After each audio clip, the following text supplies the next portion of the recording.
Fry भेंडी करण्यासाठी पाव किलो भेंडी घेतली आहे, स्वच्छ धुवून घेतली आणि एका कापडानं पुसून घेतली.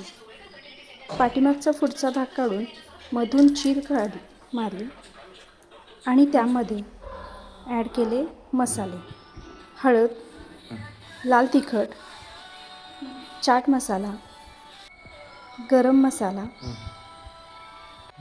मीठ आणि हिंग हे मसाले चांगले मिक्स करून घेतले. त्यानंतर भेंडीमध्ये भुरभुरून घेतले. अशा प्रकारे सगळ्या भेंडींना मसाले लावून घेतले. त्यानंतर एक कढई ठेवली गरम करण्यात, त्यात तेल घातलं आणि जिरे घातले आणि कढीपत्ता घातला.